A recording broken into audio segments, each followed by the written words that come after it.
ciudadanos recogieron los valiosos testimonios de las y los militantes encarcelados o no, sin moralizar su participación en la guerra contra el Estado peruano. Muchísimas gracias. Para nosotros es un grato honor participar en este importantísimo evento, acto académico. Creo que para la Escuela de Antropología esto es un tema sumamente importante. El periodo de 1980 al 2000, década que ha sido nominada de distintos modos por los distintos, digamos, organismos. Por ejemplo, para el Estado peruano este periodo fue el periodo del conflicto armado interno en Perú o guerra contra el terrorismo, por los protagonistas también llamados como la Guerra Popular del Perú o la Revolución Peruana. Por el género y conflicto armado en el Perú, que reúne 8 ensayos sobre la participación de las mujeres y el género durante la época del conflicto armado interno, además del prólogo escrito por el historiador José Luis Renique y el epílogo de Milena Justo y Jimmy Flores. Quiero empezar señalando que en la literatura sociológica, antropológica e histórica sobre la violencia política existen pocos trabajos sobre las mujeres durante el conflicto armado interno o las relaciones entre varón y mujer, que ese es el género, en tal coyuntura, o al interior de los grupos subversivos o de los otros actores sociales que participaron del conflicto. En nuestro medio conocemos unos cuantos textos, el de Robin Kirk sobre las mujeres de Sendero Luminoso, un pequeño texto que fue publicado hace ya bastantes años atrás por el Instituto de Estudios Peruanos, un ensayo muy interesante de Ponciano del Pino, historiador egresado de la Universidad de Huamanga, sobre familia y vida cotidiana en las retiradas, ensayo que fue publicado en este primero en inglés y luego en castellano en el libro de Steve Ster, que se titula Los senderos insólitos del Perú, y el ya famoso texto de Kimberly Tynon sobre Entre prójimos, que es un texto más que va por el lado de la salud mental, pero trabaja bastante el tema de las mujeres durante el conflicto armado interno. Al leer el texto yo me doy con la sorpresa de que en el extranjero existen varias tesis sobre la temática. Sin embargo, tesis de acceso restringido. Primero por el idioma, porque están en inglés, son muy pocas las personas que hablan ese idioma en nuestro medio. Y en segundo lugar, porque no se encuentran en bases de datos disponibles de acceso gratuito.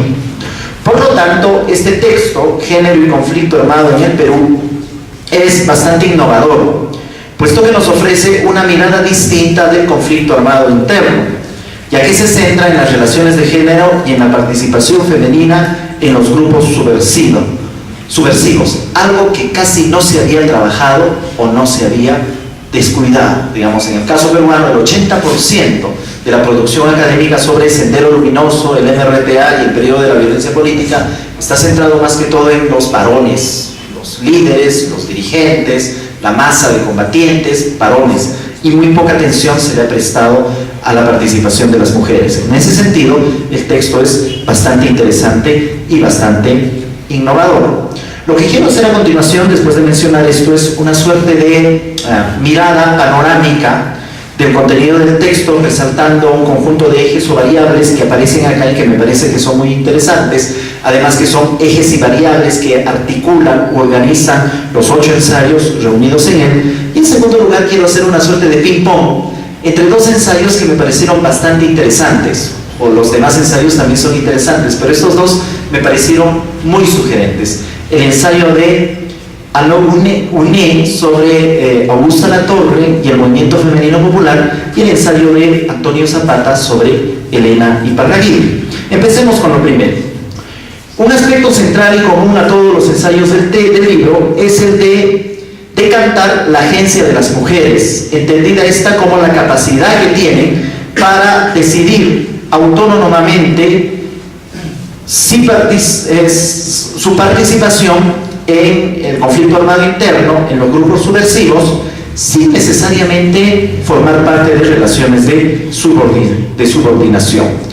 Las historias y testimonios que nos presentan los autores en cada uno de los artículos revelan esta capacidad de agencia, esta capacidad de decisión de las mujeres. Es decir, no se trata de enfatizar de que las mujeres fueron engañadas o fueron obligadas a participar de los hechos o de los grupos subversivos.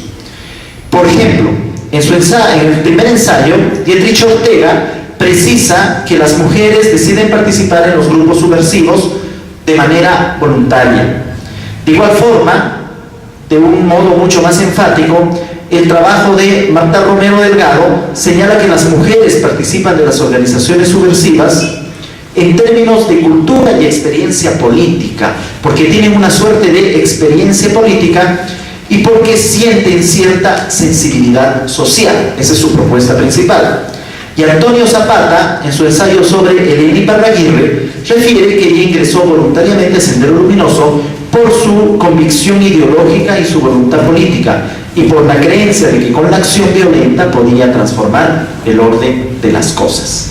¿Ya? Entonces, un primer asunto que vale destacar es, en los ensayos que reúne el texto, es el darle a las mujeres una agencia política. Otra variable que cruza verticalmente todos o casi todos los ensayos del texto es el de la situación de las mujeres excombatientes, una vez que han culminado las acciones subversivas o después que han cumplido con su pena en alguna prisión. La mayoría de los artículos coinciden en señalar que las mujeres son estigmatizadas. Por ejemplo, el artículo de Dietrich Ortega acuña la categoría de paz con decepción y reintegración a la cocina para graficar la situación de las ex militantes o de las ex combatientes que, una vez que han terminado las acciones armadas o una vez que han cumplido su pena, no tienen mucho espacio en la sociedad y son estigmatizadas permanentemente. Y agrega que para ellas la desmovilización es una suerte de pérdida. Otra variable que cruza todos los ensayos del texto es de la historización, es decir, los textos se ocupan de historizar adecuadamente los testimonios que reciben de excombatientes, de exmujeres que participaron en los grupos subversivos o que participaron en el conflicto armado interno. Cuando estoy hablando de historización, estoy señalando que los autores se preocupan por contextualizar adecuadamente los testimonios y las experiencias de las mujeres en las circunstancias históricas concretas que dieron origen al conflicto armado interno y también en las circunstancias del proceso del conflicto armado interno. Los que reúne este volumen serían textos históricos o serían textos historiográficos. En el contexto les permite hacer un análisis mucho más rico y un análisis muchísimo más fino. En el contexto aparece, en primer lugar, las circunstancias internacionales de los años 60, de los años 70 y hasta de los años 80. Es decir, la Guerra Fría, las tensas relaciones entre la Unión Soviética y los Estados Unidos, los movimientos guerrilleros en Centroamérica, las brutales y sanguinarias dictaduras militares en el cono sur de Latinoamérica. Luego el contexto nacional, los gobiernos militares de Velasco y Morales Bermúdez, el retorno a la democracia en los años 80, la movilización campesina de los años 60, la movilización social de los años 70, contextos internacional y nacional que explican el surgimiento de Sendero Luminoso, del movimiento revolucionario Tupac Amaru, el proceso del conflicto armado interno y, lo que es más importante, la participación de las mujeres en los grupos subversivos y en el conflicto armado interno. Digamos, ese análisis es muy interesante, es muy rico, esta contextualización es muy interesante y muy rico y le otorga una profundidad de análisis a varios de los ensayos aquí reunidos. Y además, lo que es más importante desde mi punto de vista, hay una suerte de desayacuchanización del conflicto. Es decir, hemos estudiado Sendero Luminoso, el conflicto armado interno, las rondas campesinas, la participación de las fuerzas del orden en el conflicto armado interno desde la perspectiva regional, desde la mirada regional o desde la jurisdicción regional, y se ha descuidado bastante otros espacios. Entonces, el trabajar con mujeres que participaron de los movimientos subversivos, por ejemplo, obliga a estas autoras a analizar otros espacios. Y uno de los espacios privilegiados es Lima. Que yo sepa, existen muy pocos trabajos sobre el periodo de la violencia política en Lima. Y aquí tenemos ensayos que privilegian el espacio de Lima. Entonces, eso es bastante interesante. Y como señalé al inicio, hay 8 ensayos que tienen resultados bastante desiguales. Y para comprobar ello, quiero culminar esta mi presentación haciendo una suerte de contrapunto entre los artículos de Anou Uné y de Antonio Zapata, con el permiso de la autora que está aquí presente. El primero sobre Augusta Latorre y el Movimiento Femenino Popular, que es uno de estos órganos que formaba parte de la estructura de Sendero Luminoso, y el segundo, que es una suerte de biografía de Elena Iparraguirre, una de las principales líderes del Sendero Luminoso. Quisiera empezar con el ensayo de Anou Uné. Este artículo es sobre, como lo señalé hace un rato, Augusta Latorre, la esposa del líder de Sendero Luminoso, y el movimiento femenino popular. Parte de la idea de que las mujeres, principalmente campesinas, obreras, indígenas, mestizas y pobres, pero también estudiantes y profesoras oprimidas, tanto por el patriarcado como por el capitalismo, se juntaron a la labor de resistencia y lucha por sus derechos ciudadanos y elementales y contra la violencia del Estado, optando por la guerra popular, lo cual en cierta medida es bastante discutible, puesto que como se menciona en el siguiente ensayo, que es el de Antonio Zapata, no existe una relación estrecha entre condición económica pobre y militancia en Sendero Luminoso. Los testimonios el testimonio de Elena Iparraguirre es bastante interesante al respecto. Ahora, a partir de las ideas de ciudadanía de Wilkie Milica, el artículo busca entender la forma como Sendero Luminoso, a través del movimiento femenino popular, fundada por Latorre, buscaba dar a las mujeres herramientas políticas para un cuestionamiento de las relaciones patriarcales. Sin embargo, en el texto no encuentro la confirmación de esta propuesta. Solamente aparece por ahí un testimonio indirecto que alude a una mujer campesina que dice que solamente encuentro el testimonio indirecto en la página 98 que alude a una mujer campesina de Cangallo, quien señala que al integrar la organización de Sendero Luminoso quedó empoderada y refutó la opresión patriarcal y estatal. Al contrario, antes de probar la propuesta, el artículo discute la literatura relacionada con el feminismo en el Perú y la historia de Sendero Luminoso. No olvidemos que el movimiento femenino popular se gesta en el seno de Sendero Luminoso, en una coyuntura de conflictividad política de los años 60 y 70, y luego describe la figura de Augusto Latorre en relación con la organización senderista. Ahora, lo interesante de este artículo es que cuenta con fuentes bastante inéditas provenientes de la misma organización y nos ofrece una suerte de mirada a la otra parte de la estructura organizativa, la parte desplegada por Augusta Latorre, y al tratamiento moral que Sendero Luminoso hace del ámbito privado en términos de justicia de género, en términos de justicia de género. Es más, si comparamos este ensayo de Ané Guiné con el primer ensayo con el que se abre el libro, notaremos que en la organización senderista también aparece esta brecha que existe en la sociedad peruana entre lo que se dice y lo que se practica. Veamos. El primer ensayo, Luisa María Dietrich Ortega, señala enfáticamente que al interior de la organización senderista terminan reproduciéndose las relaciones de discriminación de género y las relaciones patriarcalistas. El siguiente ensayo, el ensayo de Antonio Zapata, es una suerte de biografía de Elena Iparraguirre, una de las principales dirigentes de Sendero Luminoso, a partir del testimonio de la misma Elena Iparraguirre, quien se halla confinada en la prisión de mujeres de Chorrillos. Es una suerte de biografía a lo francés, es decir, bueno, Antonio Zapata ha llevado cursos de especialización en Francia, Y para los franceses la biografía es una suerte de puerta de entrada para analizar un proceso o un fenómeno mayor. En este caso, a partir de la biografía de Elena Iparraguirre, Antonio Zapata estudia la historia del Sendero Luminoso durante el proceso del conflicto armado interno. ¿Ya? La biografía como puerta de entrada para analizar un hecho o un fenómeno mayor. Entonces, Zapata trabaja tres dimensiones. En primer lugar, el personaje, la procedencia y las motivaciones políticas. En este punto, el autor reconstruye no solamente la trayectoria de Elena Iparraguirre, enfatizando su origen social y los motivos que lo llevaron a participar voluntariamente de Sendero Luminoso, ¿no?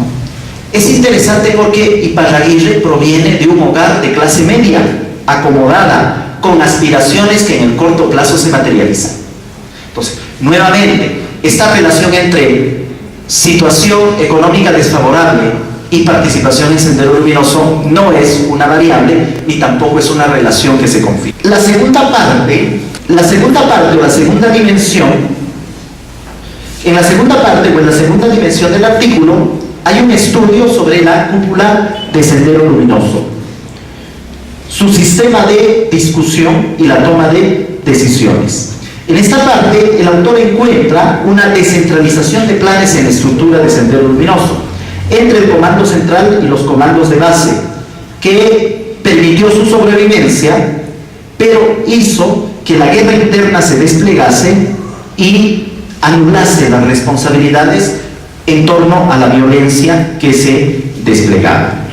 Y una tercera parte, que tiene que ver con la derrota del Sendero Luminoso, es una parte muy interesante porque acá lo que señala Antonio Zapata es que la derrota del Sendero Luminoso no solamente es por los factores que todos conocemos, la intervención de la policía, el arresto de la diligencia en septiembre de 1992, etcétera, etcétera, sino por la suerte de incomunicación, por la suerte de competencia que existía al interior de la organización y la suerte de incomunicación que existía entre el Comité Central y los mandos medios, lo cual terminó generando una vorágine de violencia. Todos recordamos el atentado de Tarata en julio de 1992, vorágine de violencia que a su vez causó el repudio generalizado de la población contra Sendero Luminoso. Entonces, lo que quiero finalmente destacar es, a partir de estos dos artículos que trabajan personajes, el primero Augusta Latorre, el segundo Elena Iparraguirre, a partir de estos artículos que trabajan personajes, podemos encontrar fuentes o información que proviene de la misma organización y podemos encontrar una nueva interpretación al proceso de la guerra. Mi tiempo se ha terminado, muchísimas gracias por su atención, muy buenas tardes. Realmente leer el libro es una tarea interesante, les animamos a leerlo. Es complejo, es polémico, yo siento que es polémico. Como decía el que me ha antecedido, Nelson, por ejemplo, el libro habla del contexto de América Latina, el contexto internacional, y dice que, bueno, en este contexto surge Sendero.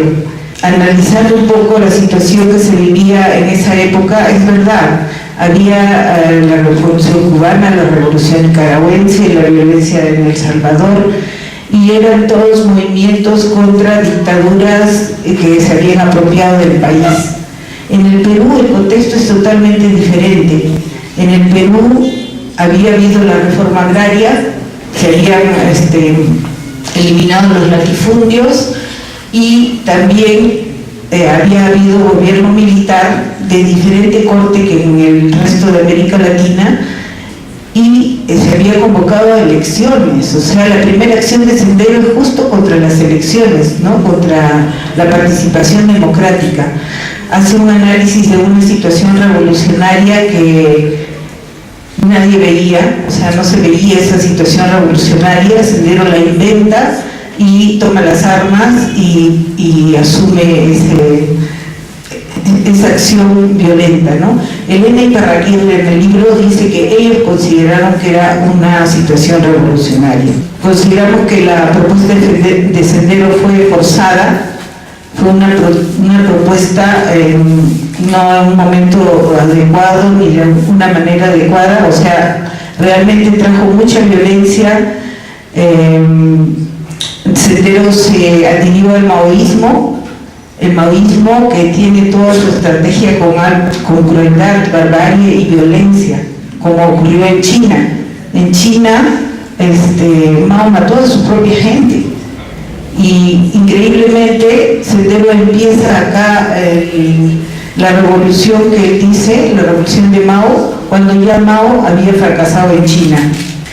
Bueno, en el contexto de la mujer también había ya logrado muy pocos aspectos, como por ejemplo el poder votar en el año 55, y en el 79 empezaron a votar las personas iletradas, donde ahí también se incorporaron muchísimas mujeres al voto, ¿no? Un tema que me parece importante también decir es que utilizan categorías o conceptos en el libro que, no sé, hay que debatirlos, ¿no? Por ejemplo, decirles excombatientes o otros términos que se utilizan en otros países, no los estamos utilizando nosotros con el tema de Sendero. Entonces habría que haber ahí todo un debate, ¿no?, sobre los términos y las categorías que se están utilizando. Quisiera yo resaltar la importancia de trabajar las memorias, ¿no? No una sola memoria. Ustedes saben que continuamente la memoria está siendo atacada. Hace poco ha sido atacado el LUM, está siendo atacado Anfasep.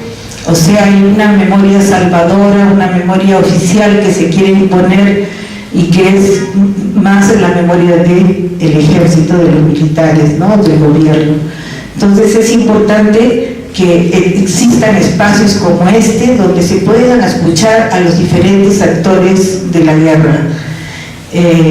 Desde hace ya un tiempo estamos escuchando a varios, como acá a Giorgio Garlán, también a José Carlos Agüero. Tenemos, por ejemplo, el tema de reportajes audiovisuales como Caminantes de la Memoria de Eder Soto. Tenemos memorias desde el País de las Sombras de Galvez Olaechea, que era del MRTA. Hemos escuchado personas, y acá escucho muchísimas, ¿no? No solamente afectadas por la violencia, como pueden ser desaparecidos, familiares de personas que han fallecido, torturadas, sino también hemos escuchado personas que han militado en el MRTA y en Sendero, pero que se han arrepentido. Creo que la novedad de este libro es que trata de memorias de personas combatientes que no se han arrepentido, ¿no? Entonces, al leerlo puede encontrarse como sesgos o maneras de ver que, claro, ellas dan su manera de sentir lo que han vivido, pero de cierta manera también se puede ver como una cierta justificación. Por eso yo les invito a leerlo para que ustedes mismos hagan vean si esto es así o no, ¿no? Es un poco peligroso, algunos artículos, no todos, pero que puedan tener este sesgo. En cuanto al tema de género, me parecieron muy interesantes varios artículos, pero aquí como que quisiera comentarles el artículo de Luisa Dietrich, quien hace un estudio comparativo de 6 organizaciones políticas militares de El Salvador, Colombia y Perú.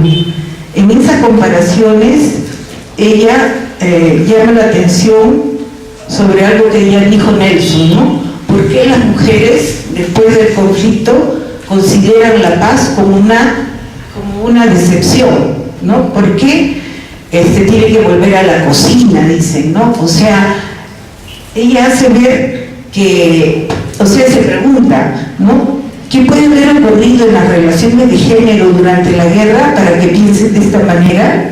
¿Cuál fue la ganancia durante el proceso de la movilización política? ¿Cómo es que ellas, o sea, extrañan esa relación más equitativa de género que hubo durante el conflicto armado? O sea, durante el conflicto armado se trabajó, por ejemplo, el tema del compañerismo, ¿no? Se decían compañeros y había un trato más igualitario entre hombres y mujeres. Incluso Sendero, que es la organización de América Latina que tiene más militantes mujeres y más integrantes en la cúpula de mujeres. O sea, realmente interesante también el artículo de Anuk, ¿no? Donde hace ver cómo se forja ese movimiento femenino acá en Ayacucho y que da paso, ¿no?, a que en Sendero participen más mujeres que en cualquier otra organización política a nivel latinoamericano. Incluso el MRTA no le da tanta importancia a las mujeres, ¿no? Sendero sí. Entonces, en esta identidad de compañera, pues hay toda una mística y una relación de género más equitativa. Se asignan los mismos trabajos a hombres y mujeres. El hombre pierde su rol de traer el dinero a la casa, como se dice, porque no lo necesitan, pero no pierde su rol. O sea, si bien en la guerra participan en igualdad para tomar las armas, para tomar decisiones, para muchas cosas, en la vida privada continúan las relaciones de subordinación de la mujer frente al varón. Eso me pareció muy interesante porque no han sido cambios profundos los que han habido, sino fueron cambios en función de la guerra. Dice, los grupos subversivos movilizaron sus feminidades y masculinidades en función de la lucha armada. Mientras estemos en la lucha somos iguales. Una vez que terminó la lucha, tú vuelves a tu rol en la cocina, ¿no? Algo así por el estilo, ¿no? Eso me parece importante que haya salido en esta investigación, porque el tema de género, o sea, es un tema que hay que seguirlo trabajando mucho y que ni la misma experiencia de tomar las armas lo ha podido resolver. O sea, si uno quiere una nueva sociedad, pues ya desde el comienzo tiene que ir cambiando los estilos para que esa nueva sociedad pueda emerger. Más aún cuando termina el conflicto, el rol de las mujeres, o sea, las mujeres son estigmatizadas en posiciones de desventaja y de marginación.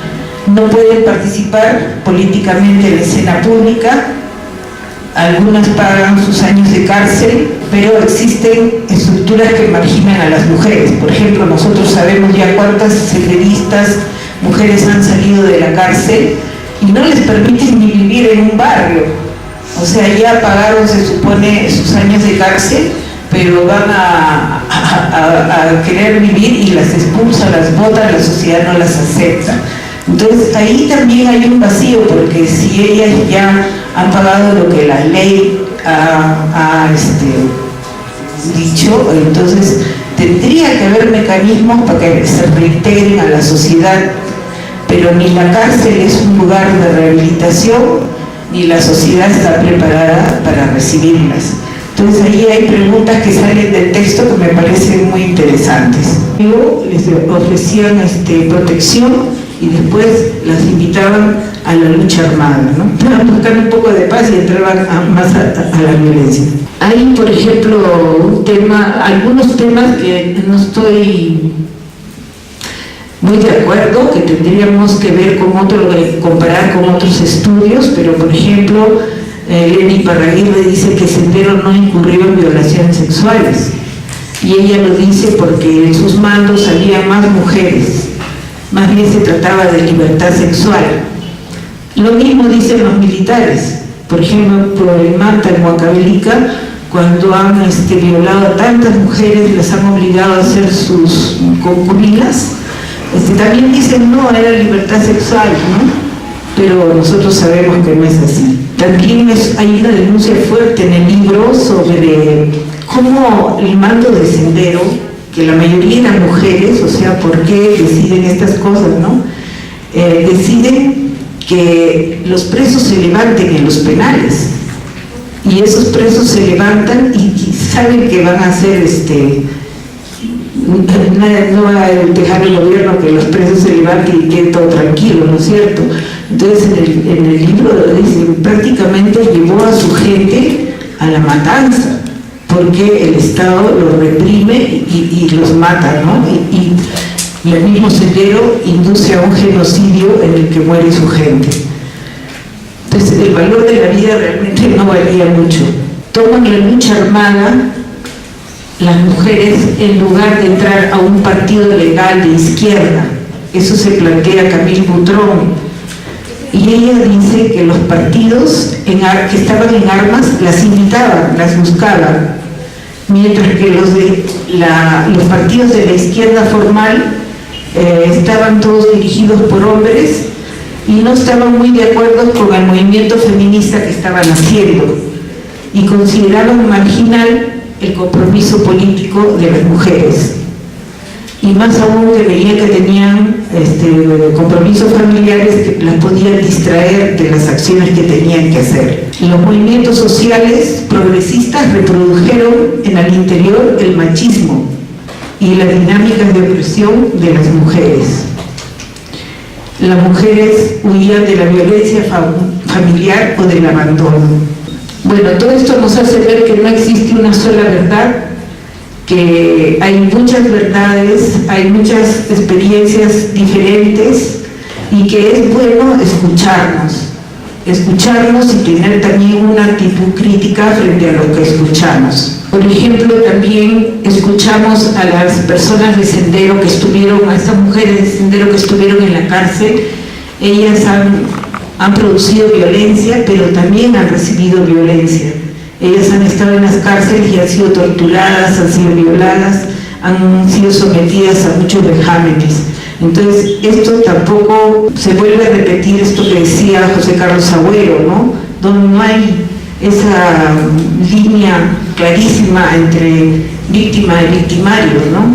Hay personas que son víctimas y a la vez victimarios, personas victimarias que también son víctimas. O sea, eso es lo complejo de la guerra, ¿no? Lo difícil de la guerra. Como interrogante yo decía el rol de la ideología, ¿no? Abimael Guzmán tenía la clase de filosofía, pero parece que lo que enseñó fue ideología, porque volvió a la gente fanática, y cuando la gente es fanática no piensa. La filosofía ayuda a pensar, la ideología te cierra a un solo pensamiento. El dogmatismo es una mala manera y Sendero utilizó mucho ese fanatismo. Creían que era el faro de la revolución mundial y obligaban incluso a los campesinos, si no estaban de acuerdo, pues los mataban, ¿no? Entonces la importancia de trabajar la filosofía, de trabajar el pensamiento libre, de reflexionar sobre lo que ocurre y no dejarse llevar por ideologías. Un segundo tema que vería es el humanismo. La guerra deshumaniza, la guerra ha deshumanizado y ha traído más violencia y muerte.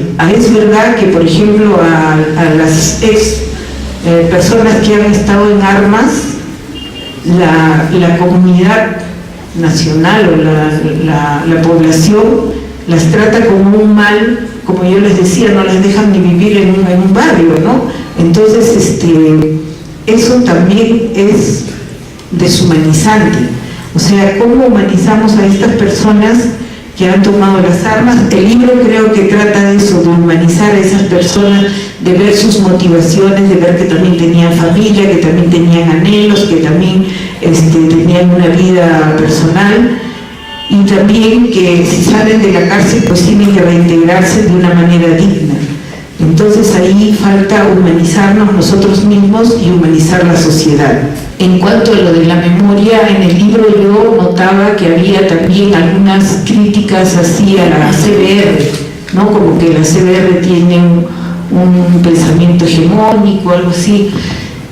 Yo personalmente creo que la CBR, la Comisión de la Verdad y la Reconciliación, tiene el informe más avanzado de lo que ha sucedido en la guerra. Tiene más de 15.000 testimonios de personas, que es un documento serio e importante. Como cualquier documento es perfectible, ¿no? Puede mejorar, se puede complementar, pero ahora en estos momentos es lo que puede ser más serio para el tema del conflicto armado. Muchas de las personas que tomaron las armas buscaban un sentido de su vida, y por eso en el texto también dice: dimos nuestra vida, dejamos incluso a nuestras familias para entregarnos por un nuevo país. Entonces, el sentido de la vida es un tema importante para todos, especialmente para todo ser humano, ¿no? ¿Quién soy? ¿A dónde voy? ¿De dónde vengo? No son preguntas filosóficas que todos tenemos que hacernos, y ojalá que todos busquemos en el sentido de la vida, la construcción de un país mejor. La memoria es importante no solo porque trae el pasado al presente, sino porque nos ayuda a construir el futuro. Entonces, que estas memorias nos ayuden a reflexionar y a construir un futuro mejor y un presente mejor para nuestro país. Muchas gracias. Enseguida tenemos los comentarios de Durgio Gavilán Sánchez. Él es licenciado en Ciencia Social, especialidad de Antropología por la Universidad Nacional de San Cristóbal de Huamanga. Para reunirnos, para vernos entre aquí, veo amigos, para discutir, para repensar qué hacer nosotros desde la antropología, para hacernos reflexionar y repensar sobre este doloroso proceso histórico que nos tocó vivir. Sí, hay pocos, como señalaron los comentaristas, hay pocos trabajos que quizás se han hecho visibles. Siempre hemos dicho que de afuera es lo mejor, que quizá hemos naturalizado estas cosas. Ahí yo conozco, hay muchos trabajos en ciencias sociales, en la universidad, en esta casa de estudios, hay muchos trabajos valiosos que se podrían visibilizar. No es fácil escribir en estos avatares de la vida, en el contexto de posconflicto nos flagela a pesar de tanto tiempo ocurrido.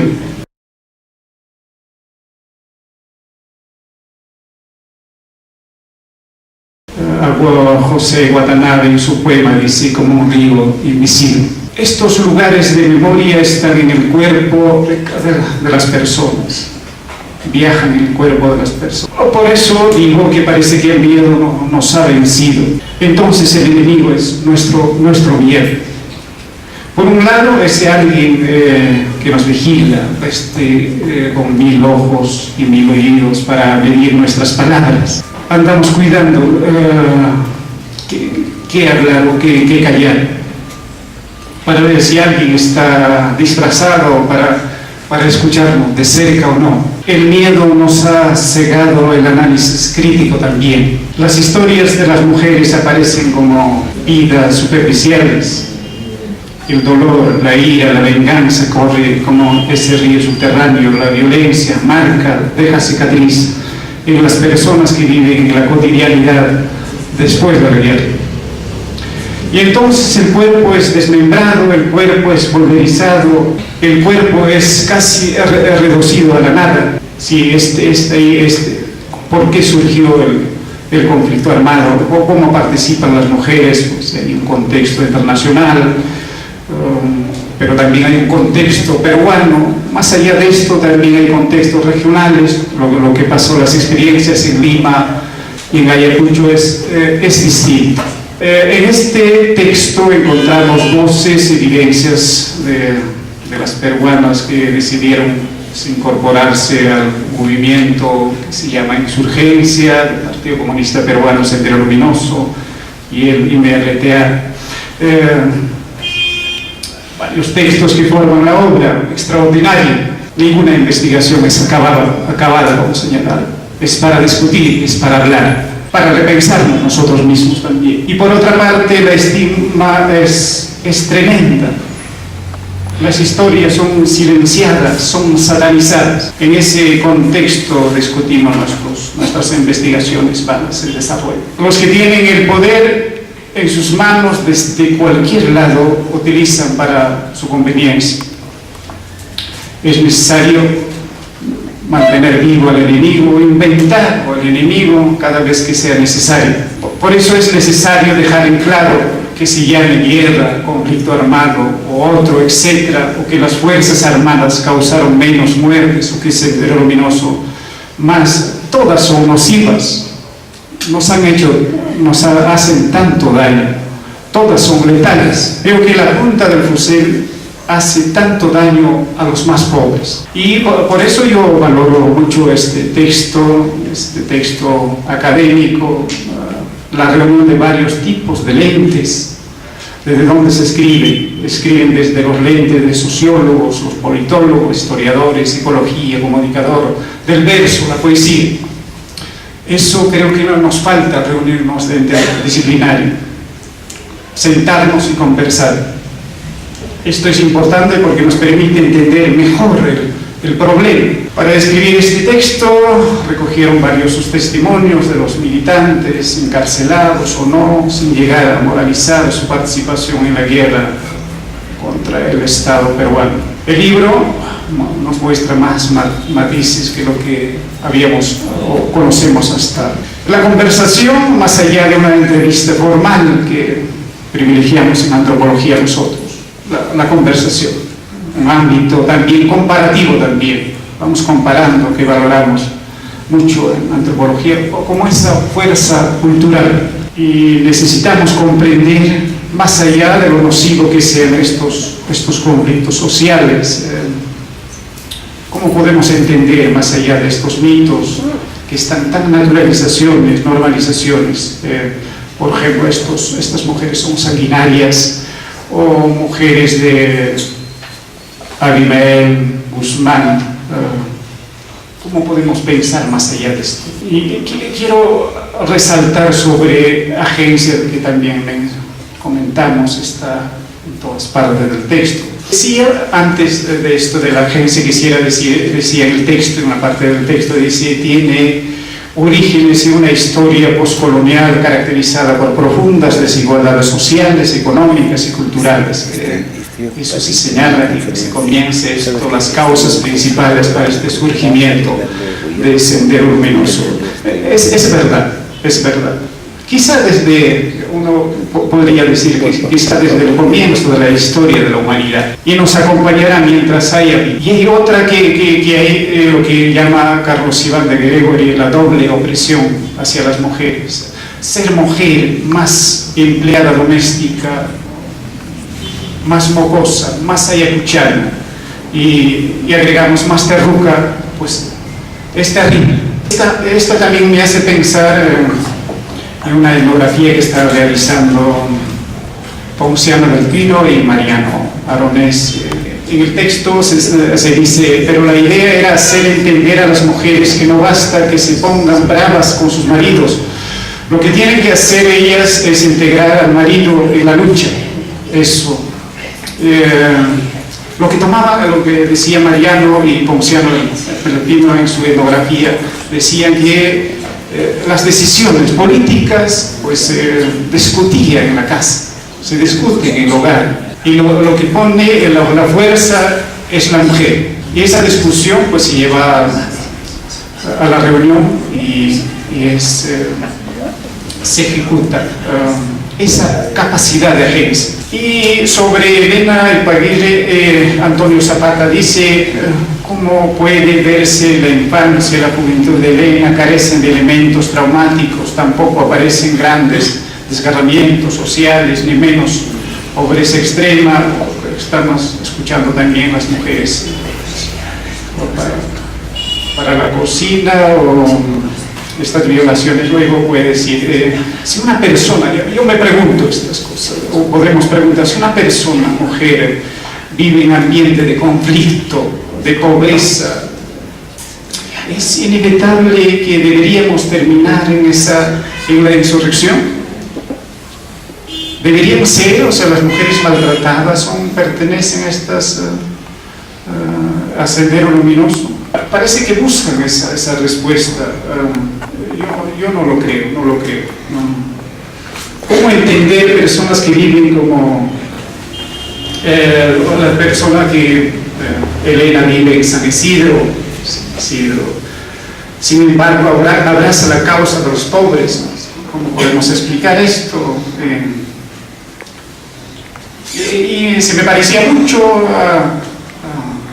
cuando estaba en los franciscanos, o sea, San Francisco, pues, era tanta riqueza tuvo, pero se abrazó con los leprosos. Elena dejó sus hijos, y en el Evangelio, pues, en alguna parte aparece, pues, si quieres entrar al reino de los cielos, pues deja a tus padres, deja a tus hijos, para ser mártir. Bueno, necesitamos leer estos tipos de textos, por eso yo estoy muy agradecido, feliz, para conocernos a nosotros mismos también, que hemos construido como humanidad, hemos llevado a estos extremos. ¿Cómo hablar del otro? ¿Cómo podemos hablar del otro? A veces nuestro lenguaje nos atrapa, nos encarcela. ¿Debemos de desconfiar en el lenguaje? Sí creo, yo creo que sí. Debemos tener cuidado por lo que nos puede llevar, quizá nos puede llevar a una emboscada. A veces buscamos algún error en cada pasaje. Y otra vez acá, como comencé mi exposición, otra vez aparece acá el miedo, creo que llevamos dentro, que lo llevamos adentro. Eduardo Galeano contaba de una mujer en Bolivia que había visto en la plaza pintarse con un cartelito que decía: hasta que caiga la dictadura militar. Pues eran 2 o 4 mujeres. Pues la gente comenzó a reírse: cómo va a derrotarlo con 3 o 4 mujeres. Y regresó Galeano después de varios años, pues había 50, 500, 5.000, 50.000. Y la dictadura militar había caído. Yo creo que es posible liberarnos del miedo, estar calculando nuestras palabras, quién nos está vigilando. Es difícil, por eso es valiente este texto, es valiente. No andamos cuidándonos en las universidades, en la calle, quién nos está persiguiendo con este miedo adentro. Juntándonos, una palabra en quechua que es cuquiña. Bueno, siendo cada día más persona, ensayando textos como estos, para quitarnos el ropaje que hemos construido, para construir otro mundo, que es posible. Muchas gracias, Anu, por este texto.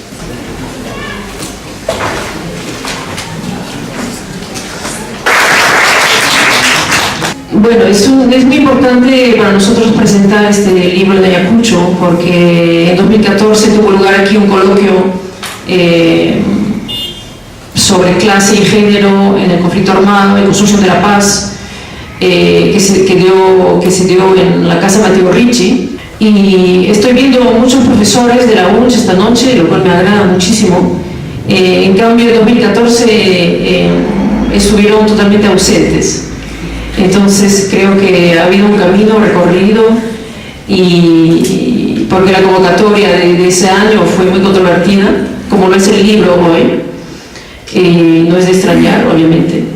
Entonces es bueno estar aquí juntos esta noche para escucharse, y agradezco muchísimo a Nelson, Carmen y Lulfio por haber aceptado comentar este libro y por sus comentarios críticos, positivamente críticos. Es una recopilación de textos de investigadoras feministas, primeramente, y se ha trabajado principalmente estos textos desde el feminismo descolonial, libertario, materialista también, desde los estudios de género. Y nuestra preocupación viene del hecho de que una cierta literatura feminista peruana silenció, estigmatizó a las mujeres que tomaron parte en esos movimientos insurgentes en el Perú. Entonces, cuando vemos que, por ejemplo, desde el movimiento femenino popular se cita a Mariátegui, al texto de Mariátegui en 1924, Reivindicaciones feministas, y se retoma la idea de feminismo proletario, que se opone obviamente al feminismo burgués, lo cual es muy esquemático obviamente, pero es un posicionamiento político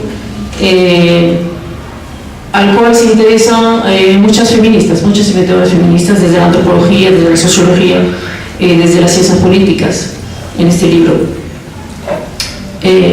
Y también la preocupación es ¿por qué silenciar desde una cierta literatura hegemónica? ¿Por qué silenciar a estas mujeres cuando se dice, por otro lado, que fueron una parte muy importante de este movimiento, en el caso del PCPSL? O cuando vemos, por ejemplo, que en la reforma agraria las que menos fueron beneficiarias de las tierras fueron las mujeres.